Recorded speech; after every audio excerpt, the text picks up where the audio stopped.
చాలా విషయం మేడం చెప్పింది. నేను ఒకటే అడుగుతున్నా, మరి కాంగ్రెస్ పార్టీని, ఇప్పుడు ముఖ్యమంత్రి అనేటోడు కాంగ్రెస్ పార్టీగా లేకపోతే తెలంగాణక?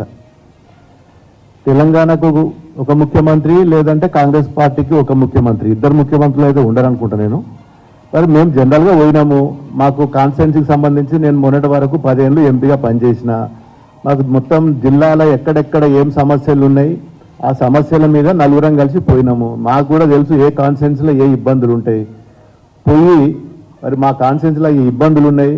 నాకు మొన్న దుబ్బాక ఎమ్మెల్యే నిలబడ్డా, మరి దుబ్బాకలో నాకు ఒకటి మరి రెవెన్యూ డివిజన్ కావాలి, కొన్ని రోడ్లకు డబ్బులు కావాలి, ఇవన్నీ ఇవ్వాలని చెప్పి మరి నేను గౌరవ ముఖ్యమంత్రి గారిని రేవంత్ రెడ్డి గారిని కలిస్తే దాన్ని పెద్ద రాజకీయం చేసి పార్టీలకు వెళ్ళి పోతున్నారు. ఏమో అవుతుంది, ఎందుకు పోతామా మేము పార్టీ? కాంగ్రెస్ పార్టీ అంటే అది ఎండుకేల పార్టీ, గిల్లకెళ్ళి మేము గల్లకి ఎందుకు పోతాం? ఉద్యమంలో ఉన్నప్పటి నుంచి డే 1 నుంచి 2001 నుంచి మేము పోరాటం చేసి తెలంగాణ తెచ్చుకున్నాము. మా మెదక్ జిల్లా అంటే ఉద్యమాల గడ్డ, గిల్లకెళ్ళి మేము గల్లకెందుకు పోయి కాంగ్రెస్ పార్టీలో పోతామా?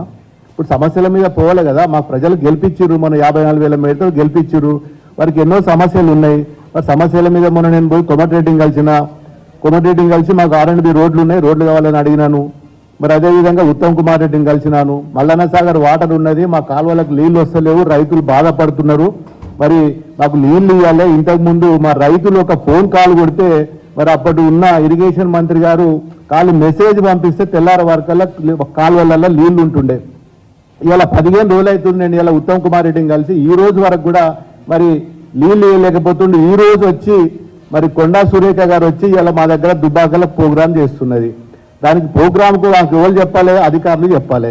ఇవాళ ఎవరు వాళ్ళ కాంగ్రెస్ పార్టీ ఇన్ఛార్జీలు ఇలా వాట్సాప్లలో పెట్టి మా మంత్రి గారు వస్తున్నారని చెప్పి వాళ్ళు ఇవాళ కింద ఎవరి పేర్లు ఉన్నాయి, సిద్దిపేట నుంచి ఓడిపోయిన ఎమ్మెల్యే పేరు పెట్టి దీన్ని రిలీజ్ చేస్తారు. ఇంకోటి చెరుకు శ్రీనివాస్ రెడ్డి, మన దుబ్బాక ఎలక్షన్లో నా మీద డిపాజిట్ కోల్పోయిన ఎమ్మెల్యే వచ్చి ఆయన ఇవాళ ప్రోటోకాల్ మెయింటైన్ చేస్తున్నాడు, ఇలా ఆయన ప్రోగ్రామ్ కండక్ట్ చేస్తున్నాడు. ఇక పోతే మరి అధ్యక్షుడు మరి ఏదైనా ప్రోగ్రాం చేస్తే ఎమ్మెల్యే గారు సభాధ్యక్షులు ఉంటారు. ఇలా మా పేరేమున్నది, ఇక్కడ కొండ సురేఖ, తర్వాత 4 మంత్రులు, కింద 4వ ప్లేసుల్లో 5వ ప్లేసుల్లో ఎమ్మెల్యే పేరు ఉన్నది. దీనికోసం మేము అడగడానికి పోతే ఏదో పెద్ద రాజకీయము, కాంగ్రెస్లో ఏదో మేము కలుస్తున్నాము, మా పార్టీకి ఏమో లేనట్టు, వాళ్ళ ఏదో పెద్ద దేశంలోనే పెద్ద పార్టీ పెద్ద ఉరగబెడుతుంటూ ఆ కాంగ్రెస్ పార్టీలో పోయి మేము గెలుస్తున్నాం అని చెప్పి ఇలా రకరకాల జిమ్మిక్కులు చేసి టీవీలల్లో, పేపర్లల్లో, సోషల్ మీడియాలల్లో ఇదో పెద్ద డ్రామా. మరి మాకు ఏం అవసరము? మేము ఎందుకు పోతాము? మరి ముఖ్యమంత్రి అన్నప్పుడు మేము అందరి దగ్గర పోతాము, అందరు మంత్రుల దగ్గర పోయినాము.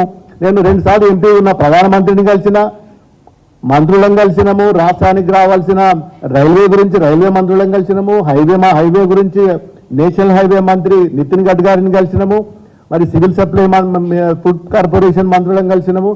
ఏ రోజు కూడా ఢిల్లీలో ఉన్నన్ని రోజులు మేము మంత్రులను కలిసి మాకు రావాల్సిన మరి తెలంగాణ రాష్ట్రానికి మా నియోజకవర్గం రావాల్సిన నిధుల గురించి కొట్లాడినాము. అదే తరహాలో ఇప్పుడు కూడా పోయినాం. ప్రధానమంత్రిని కూడా నేను 3 సార్లు కలిసిన. అదే తరహాలో ఈరోజు ముఖ్యమంత్రి గారిని కలవడం తప్ప, మంత్రులను కలవడం తప్ప, అధికారులను కలవడం తప్ప, సెక్రటరియట్కి నేను పోయిన, ఇప్పటికి 4-5 సార్లు సెక్రటరియట్కి పోయిన అధికారుల దగ్గర మా ఫైల్స్ పట్టుకొని. ఎందుకు పోకూడదండి? దీన్ని పట్టుకొని వార్తలలో పెద్ద పేపర్లలో వేయడం అనేది కరెక్ట్ కాదు. మీరు మొన్న ఎలక్షన్లప్పుడు ఏం వాగ్దానాలు చేసారో తెలుసు. 6 పథకాలు, 6 కాదు గ్యారంటీలు, మీరు చేసిన 13 గ్యారంటీ పథకాలు చేసిండ్రు. అవి ఇస్తే మేము కూడా స్వాగతిస్తాము, మీరని సన్మానిస్తాము, శాల్వాలు కప్తాము, బ్రహ్మాండంగా మీరని ఊరేగిస్తాము. ప్రజలకు ఏమి ఇచ్చారు? మొన్న పవర్ యూనిట్ 200 యూనిట్లు ఫ్రీ ఇస్తామన్నారు, 4,000 రూపాయలు పెన్షన్ ఇస్తామన్నారు, మహిళలకు ప్రతి 2,500 ఇస్తామన్నారు, మరి రైతు బంధు వేస్తామన్నారు. నిన్న రైతు బంధు అడిగితే ఒక ఊర్లో పోతే కోమటిరెడ్డి వెంకటరెడ్డి గారు చెప్తాడు కొట్టురా అంటుండు. ఇదేనా సంస్కారం? వల్లే చెప్తాడు కొట్టుకోవడానికే నేను గవర్నమెంట్లో నిన్ను రూల్ సీట్లో కూర్చున్న పెట్టిండ్రా? చెప్తాడు కొడితే అది ఏం సంస్కారం? అది ఇవి వాళ్ళు చేసే పనులు.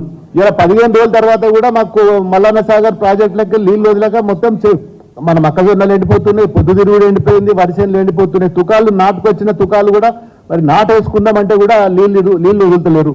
15 రోజుల తర్వాత ఇవాళ వచ్చి మంత్రి గారు వచ్చి ఇలా ప్రోగ్రాం పెట్టింది. దానికి ఎవరు? మొత్తం కాంగ్రెస్ కార్యకర్తలు, వాళ్ళనే చీఫ్ గెస్ట్లు, వాళ్ళే స్టేజ్ మీద, వాళ్ళే ప్రోటోకాల్ దాంట్లో వాళ్ళే, అన్నిట్లలో కూడా వాళ్ళే. ఇలా వాళ్ళ సంస్కారం అది, మా సంస్కారం ఇది. మేము మొన్నటి వరకు కూడా నా దగ్గర రఘునందన్ రావు గారు బీజేపీ ఎమ్మెల్యే ఉండే, వాళ్ళు సభాధ్యక్షులుగా వాళ్ళ ఫోటో మేము అది కూడా చూపిస్తాను నేను ఎట్లా పెట్టినాం మేము. మరి ఆ సంస్కారం కూడా లేకపోతే ఎట్లా వీళ్ళకు? ఫస్ట్ సభాధ్యక్షుడు మినిస్టర్ కింద పెట్టినాం, మరి అదే తరహాలో వీళ్ళు కూడా పెట్టాలి కదా గతంలో పెట్టినట్టు. అంటే రకరకాల తప్పు పని చేసి మీరు అనవసరంగా మొదలు బదనాం చేసి పార్టీలు మారుతుండనేది కరెక్ట్ కాదు.